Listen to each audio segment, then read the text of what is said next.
La sagesse de Hassan Khatib, de Mohamed Ould Hajj et de Tahar Zbiri, ajoutée au réveil de Ben Bella, conscient peut-être qu'il entame son parcours politique post-indépendance en versant le sang des Moudjahidines, vont-ils éteindre la discorde?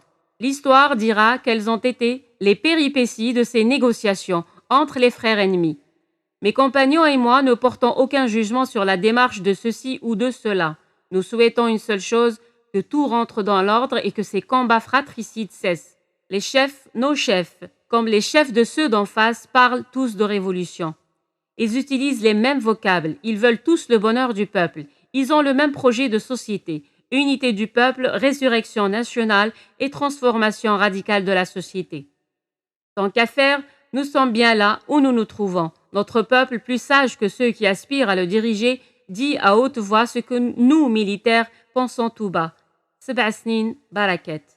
Nous sommes, malgré nous, acteurs d'une tragédie qui nous dépasse. Le sentiment de malaise au moment où j'écris ces lignes est presque le même que celui que je ressens lors de ces tristes événements. Qui a tort, qui a raison, qui a tort de s'opposer aux autres en utilisant les armes et qui a raison de lui répondre avec les mêmes moyens. C'est à partir de ces journées de grand désarroi que j'ai acquis une méfiance instinctive de la politique, menée pour des considérations égoïstes. Je me suis promis pendant cette marche sanglante sur Alger de privilégier toujours les intérêts de mon pays au-delà des cacophonies partisanes et des calculs politiciens. Je m'en souviendrai 3 décennies plus tard, quand je serai face à des grands choix. Mais je dois dire aussi qu'un autre sentiment nous agite à ce moment-là. Nous sommes officiers et djounoud, indignés qu'on veuille nous empêcher de rejoindre la capitale. Alger est un symbole, un but de guerre. Alger n'est pas la chasse gardée de la wilaya 4, elle est la capitale des Algériens. Nous ne voulons pas défaire les wilayas 3 et 4 que nous respectons pour leur héroïsme, elles, territoires enclavés, qui ont supporté le choc le plus terrible de la guerre. Nous voulons fouler sous nos pieds le Forum des Français, ce haut lieu de tout ce qui a été tenté contre nous et qui nous a fait tant de mal. Nous voulons aller contempler le balcon du haut duquel ont été lancés les hymnes hystériques de l'Algérie française, les appels aux fraternisations impudiques du bourreau avec sa victime, les discours menaçants des proconsuls et les bilans dénués de toute vérité et de toute mesure des généraux de la guerre totale. Une autre accusation parvient à nos oreilles et nous indigne. Nous serions, selon certains, une armée de planqués et de mercenaires au service d'un homme et de son clan. Des années de souffrance et de deuil sont méprisées par des donneurs de leçons qui veulent maintenir l'épopée d'une partie de la LN sous une sorte de quarantaine du silence. Pour la mémoire des Moudjahidines de l'héroïque base de l'Est, morts au combat, tués sur les barrages, anéantis par les troupes de Chal, Septi Boumaraf, Tayyib Jabbar, Youssef Latrache, Fellagou, L'Ayashi, Ahmed Tarkhouch, Abdel Nour, Hidouch, Lasnami et tant d'autres martyrs, nous sommes fermement décidés à imposer cette idée simple. Nous sommes aussi l'armée algérienne et rien ne nous empêchera d'atteindre notre capitale. Nous empêcher d'atteindre Alger est une insulte à nos morts et une offense à nos armes. Le reste, la politique, n'est pas notre affaire. Fouler les rues d'Alger, regarder les immeubles qu'ont longtemps habités les Français, parcourir les boulevards qui portent les noms des généraux qui ont massacré nos pères et dont nous venons de défaire les frères jumeaux, sur les flancs de Nojbel est pour nous une intense satisfaction, un petit morceau d'indépendance. Les tirs que nous avons essuyés, les pertes que nous avons subies renforcent notre détermination. Donc, à en croire Qaïd Ahmed, ce serait l'apaisement. Une bonne nouvelle pour tout le monde, mais nous ne en sommes pas encore là. Anticipant ce que pourraient être les conséquences d'un combat dans ces gorges escarpées contre des forces tenant les hauteurs, nous envisageons d'abandonner les véhicules et de prendre le chemin des crêtes. Sac au dos et fusil à la main, ce que nous savons faire mieux que personne. Notre artillerie sur la route plus bas se chargeant, le cas échéant, de réduire tout élément retranché qui prétendrait nous fixer. La suite des événements nous évitera de recourir à cette tactique. Peu de temps après, ordre m'est donné de conduire mes 2 bataillons dans la région d'Ain Oussara. J'occupe là-bas des baraquements que l'armée coloniale utilisait comme camp de détention pour les Algériens raflés dans les campagnes. Pour la première fois, nous mangeons à notre faim grâce aux bons soins des hommes de la wilaya 6. Je profite de la pause pour me rendre auprès des miens à Seriana, retrouvailles pleines d'évocations et d'émotions. Grande fête familiale qui durera 48 heures. Épuisée par les embrassades, gavée de shorba et de couscous, saturé de récits, le regard plein de fierté de mon père m'emplissant le cœur, je repars retrouver mes hommes. Nous bivouaquons sur place. La halte dure 15 jours. Ensuite, j'embarque mes hommes et mes pactages dans le train en direction de Blida. Je suis heureux de constater que malgré le départ des cheminots français, les trains roulent toujours. Partout, les Algériens font des prouesses pour faire fonctionner les machineries laissées en panne par les Français. Le colonel Chabani est dans le même wagon que moi. Pendant le trajet jusqu'à Blida, j'observe le jeune chef de la wilaya 6. Chabani est encore très jeune, à peine plus âgé que moi, de taille moyenne, le visage plein, un sourire perpétuel sur le visage. Il est disert. Sa voix est lente, mais avec de temps en temps cette intonation particulière des chefs habitués à commander et à se faire obéir. Au moment où on pense qu'il va se livrer, il se reprend, à la limite de l'élan amical, pour montrer une distance venant de la haute idée qui se fait de sa personne. Il n'est pas donné à n'importe qui d'être colonel de wilaya à cet âge. Colonel chef de wilaya pendant la guerre n'est pas un grade anodin. Il résume une extraordinaire somme d'efforts et d'écrasantes responsabilités. Dès le mois de septembre 1962, les choses rentrent dans l'ordre voulu par Ahmed Ben Bella et ses alliés de l'état-major général. L'ANP est à Alger. Le bureau politique dont les membres sont en majorité désignés par Ben Bella organise le 20 septembre des élections législatives. Une assemblée nationale constituante est élue. C'est le triomphe complet et définitif du couple Ahmed Ben Bella Houari Boumediene sur leurs adversaires politiques. Ahmed Ben Ahmed Abd el-Ghani est désigné commandant de la place d'Alger, puis il est placé à la tête de la première région militaire qui recoupe grosso modo l'ancien territoire de la Wilaya 4 avec comme quartier général Blida. C'est dans cette région de Blida justement que je reçois l'ordre d'étaler mes éléments de sorte à couvrir l'axe Blida-Lerba-Boudouaou. Le rétablissement de la sécurité malgré l'installation de barrages routiers n'est pas facile. Je saisis toute voiture dont le conducteur n'en est pas le propriétaire légitime. Cette mission de police est désagréable, mais comme elle est nécessaire, je l'accomplis du mieux que je peux. Hossein Ait Ahmed est membre de l'Assemblée constituante. Devant le verrouillage de la scène politique par Ahmed Ben Bella, il crée un parti d'opposition qu'il appellera Front des forces socialistes. Le pluralisme politique leitmotiv d'Ait Ahmed n'est qu'un subterfuge pour imposer son leadership. Le 29 septembre 1963, il engage ses partisans dans la révolte armée contre le pouvoir d'Ahmed Ben Bella. Le leader politique charismatique de dimension nationale rétrécit en seigneur de la guerre dans la région berbérophone qu'il a vu naître.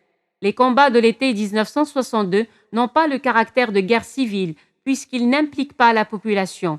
Le slogan Seb'asnin Baraket est à cet égard significatif du refus du peuple algérien de se mêler à des querelles qui opposent des responsables les uns aux autres. Ait Ahmed, en entraînant une partie de la population de Kabylie dans la sédition, semble n'avoir pas mesuré les conséquences de son action pour l'unité nationale. L'irrédentisme marocain. Le Makhzen marocain profite des combats fratricides aux portes d'Alger pour lancer son offensive militaire dans le sud algérien en octobre 1963. La guerre des sables commence. Nous avons très peu de force à Tindouf, les Marocains ont la partie belle. Dans les pages précédentes de cet ouvrage, quand j'évoque la théorie du champ clos mise en application par les Français avec les lignes Maurice et Challe, André Maurice et Maurice Challe, je dis que le but était d'asphyxier l'Algérie combattante pour pouvoir mieux la vaincre. C'est dans cet ordre d'idées que les Français dès 1961 proposent aux Marocains la restitution des régions de Tindouf et de Béchar et la mise en place d'un organisme d'exploitation des régions sahariennes contre la fermeture des bases de l'ALN en territoire marocain. Le roi du Maroc, de crainte d'un soulèvement de son peuple, refuse le donnant-donnant, mais il l'utilise pour faire pression sur le GPRA, jusqu'à obtenir de ce dernier ce que, pour des raisons de politique intérieure, il ne pouvait pas accepter des Français. Farhat Abbas, contraint et forcé, nous sommes au pire moment de la guerre, accepte de signer un accord avec Mohamed V, selon lequel le tracé de la frontière avec le Maroc serait renégocié avec l'Algérie indépendante en prenant en compte les revendications de ce dernier pays sur les régions de Tindouf et de Hassi Baïda, près de Bourj Lotfi. Quand Hassan II, le nouveau roi du Maroc, s'aperçoit que l'Algérie indépendante n'a nullement l'intention de tenir une promesse arrachée par le chantage, il lance son armée à la conquête des régions qu'il dit être siennes. L'agression marocaine n'indigne pas seulement les quartiers populaires de la capitale, mais l'Algérie tout entière. En Kabylie, le sentiment patriotique se révèle plus fort que les colères d'Aït Ahmed.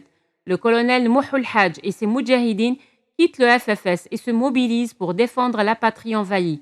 Je ne sais pas pourquoi les unités de Mohamedoul Hadj ne rejoindront jamais les frontières ouest. Je suis à la caserne Ali Khouja à Alger quand l'appel de Ben Bella, Hagrouna, lancé au cours d'un meeting, suscite une extraordinaire réaction populaire. Devant le déferlement des citoyens qui veulent aller prêter main forte à l'ANP, je suis contraint de fermer les portails de la caserne. Les volontaires affluent quand même. Ils réussissent à franchir le mur d'enceinte. Comment les en empêcher? Leur sincérité et leur enthousiasme ne sont pas de ceux qu'un portail fermé ou des appels à la raison peuvent refroidir. Dans la caserne civile et militaire se côtoient dans une pagaille monstre. Certains en arrivant nous disent « Voici les clés de ma voiture ou de ma moto et voilà mon adresse. Si vous ne pouvez pas la rendre à nos parents, gardez-la. Elle est à vous. » Nous réussissons à mettre sur pied 3 compagnies de volontaires qui partiront pour le sud. Je suis sceptique quant à l'efficacité militaire de ces hommes, moi qui sais combien de temps et quelle somme d'efforts sont nécessaires pour créer une bonne unité de combat.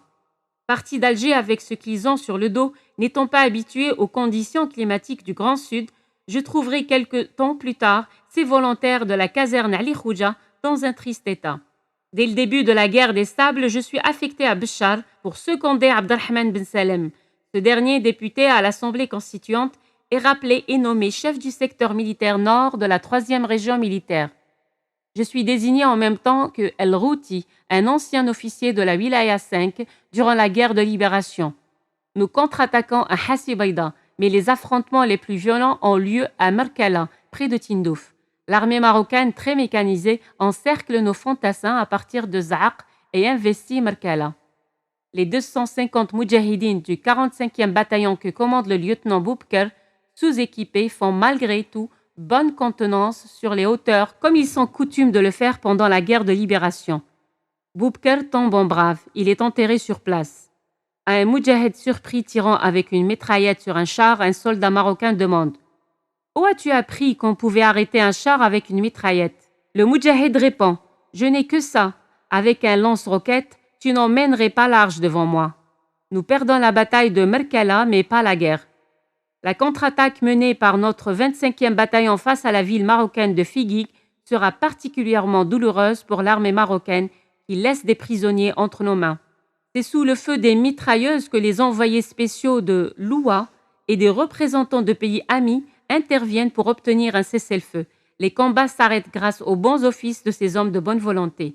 L'Algérie et le Maroc finiront plus tard par signer un accord sous les auspices de l'Union africaine. Le bornage marquera les limites territoriales de 2 pays sauf sur une bande d'environ 50 km. Face à nos voisins sahraouis, avec le Niger, le Mali et la Mauritanie, les frontières seront définitivement tracées courant 1983-1984. La Libye qaddafiste fera de la question de la frontière un principe de non-frontière incontournable. Pas de séparation entre pays arabes. N'empêche, les frontières algéro-libyennes, sans être bornées, seront néanmoins définies et respectées par les 2 parties. Je reviendrai plus loin sur la question de la frontière avec la Tunisie. La reconversion. Les combats qui opposent brièvement les 2 armées près de Tindouf, Hassibaïda et Merkala révèlent la faiblesse de l'ANP face à une armée disposant depuis longtemps des ressources d'un État indépendant. Ce constat accélérera dans quelque temps le rythme de la reconversion de l'ALN en ANP et ses corollaires, la modernisation et l'équipement. Cette mutation se fait sans aucun apport de sang neuf, sinon le recours à des coopérants étrangers venus essentiellement de l'ancienne Union soviétique. Les conséquences de la rupture de 1962 sont immenses. Des wilayas entières échappent à l'autorité du ministre de la Défense. La 3e avec Mouhoul Hadj, fer de lance du groupe de Tizi Ouzou, pendant les combats de l'été 62, la 4e dont le commandement est très politisé et qui ne veut pas céder devant Ahmed Ben Bella. En réalité, il est en désaccord avec la façon avec laquelle Houari Boumediene organise le fonctionnement du MDN. Chabani s'oppose à la désignation de certains responsables, surtout ceux qui ont déserté de l'armée française durant la guerre de libération. Le premier objectif de Houari Boumediene est de provoquer d'une façon ou d'une autre le départ des chefs des wilayas historiques. de tous les chefs des wilayas sans aucune exception. La refonte de l'ANP, selon des canevas modernes, est à ce prix. L'opération ne sera ni rapide ni aisée. Elle se fera souvent à un coût élevé. Salah Boubnider, dit Saut al-Arab, trahit sur ses côtés, isolé par le premier. Othman de la 5e, incertain au moment de la confrontation avec le GPRA, est démis sans coup férir. Mouhoul Hadj, qui a renoncé à suivre plus longtemps Aït Ahmed, quitte son commandement, écœuré par les jeux malsains et sanglants de la politique. Hassan Khatib, de la 4e, qui a été à l'avant-garde de l'opposition armée à Ben Bella, est à ses alliés, part également. Tahar Zbiri, encore proche de Boumediene, ne pose pas de problème. Grandi dans le syndicalisme militant à Louenza, compagnon du 1er novembre 1954, il a connu toutes les phases de la révolution et toutes les crises qu'elle a traversées. Lorsque Houari Boumediene lui propose de diriger l'académie militaire de Cherchell, il accepte sans aucune réticence. Il sait que le ministre de la Défense prépare une restructuration en profondeur de l'armée et que les nouveaux organigrammes feront appel à une nouvelle génération d'officiers plus jeunes et plus instruits de la chose militaire que les grands baroudeurs de son acabit. Le manque de cadres diplômés d'école de guerre impose la désignation au poste de commandement des officiers les plus gradés de l'ALN, courageux sans aucun doute, volontaristes assurément, mais sans aucune formation militaire classique. Une légère structure administrative sous la férule de Abdelkader Chabou, secrétaire général du MDN, met en place, peu à peu, en vase clos, la reconversion sans autres ressources humaines, dans un premier temps, que les Moudjahidines qui ont mené la lutte de libération nationale. Les quelques officiers formés au Moyen-Orient ou issus de l'armée française occupent des postes de formation ou d'administration. La création des directions centrales tenues par ces mêmes jeunes et leur projection au niveau des commandements de région a fait apparaître un certain déséquilibre dans le commandement. Cette situation sera aggravée un peu plus tard par le jumelage armée-parti unique et surtout par la présence des hauts cadres de l'armée dans le Conseil de la Révolution après le renversement de Ben Bella. Les responsables militaires sont, dès lors, plus enclins à participer à la vie politique, s'acquitter de leur mission militaire. L'ANP se dote de matériel nouveau, blindés et artillerie. Elle se renforce par la création d'une aviation et d'une marine et par des structures de logistique adaptées à leur but et à leurs fonctions. Peu à peu, elle perd son côté hétéroclite hérité de la guerre de libération. Le devoir de sacrifice pour l'indépendance devient le devoir militaire pour le pays. C'est une grande différence. Le commandement peut mettre à la retraite ou exclure des membres de l'armée par une simple décision administrative. En temps de révolution, tous les combattants sont des volontaires, égaux devant la mort et égaux les uns par rapport aux autres. Ils ne sont pas corporalisés, mais adhérents à une cause qui nécessite des renoncements et des sacrifices. Les différences d'âge, de taille, de corpulence, de compétences, d'instruction ne comptent pas. Seule compte la capacité à crapahuter et à se servir d'un fusil. La tactique que le révolutionnaire doit suivre est également simple, être omniprésent sur le terrain et le rester le plus longtemps possible afin de porter dans le camp adverse le sentiment d'insécurité à son comble. La mise à la retraite de compagnons de la guerre de libération avec lesquels nous avons partagé des moments difficiles n'a pas été chose facile, y compris pour les décideurs. Après ce bref séjour dans le Sud, je pars suivre pendant une année une formation d'état-major. Je fais partie du premier groupe d'officiers envoyés après l'indépendance en stage à Moscou. L'enseignement est dispensé en français par le truchement d'un interprète. Nous suivons en parallèle 90 heures de cours intensifs de langue. Le contact avec les citoyens moscovites et les instructeurs nous facilite l'apprentissage du russe. Les échos de la lutte armée de notre peuple sont arrivés jusqu'en Union soviétique. La légendaire hospitalité slave fait le reste. Nous sommes les bienvenus. À l'école d'état-major, nous apprenons les aspects tactiques, stratégiques et opérationnels de la guerre. Les cours se terminent à 15h30, mais nous continuons à étudier parfois jusqu'à minuit. Nous n'avons quartier libre que le samedi. Je garde le souvenir de ceux qui nous ont reçus chez eux avec beaucoup d'amitié. Le jour de mon anniversaire, la famille qui m'invite achète ce qu'il y a de plus précieux dans le marché proche. Des tomates, de l'oignon et suprême luxe des fruits. Denrées rares dans un pays 8 mois sur 12 sous la glace. La veille de notre départ, les enseignantes nous offrent des cuillères en bois peintes artisanalement, une manière touchante de souhaiter un au revoir à ceux qui ont partagé avec elles des moments de grande convivialité. En 1964, alors que je me trouve encore à Moscou, éclate l'affaire Chabani. Le colonel Mohamed Chabani, chef de la wilaya 6 historique, est jeune et inexpérimenté. il n'a pas le recul historique pour analyser objectivement la nouvelle situation complexe de l'après-guerre.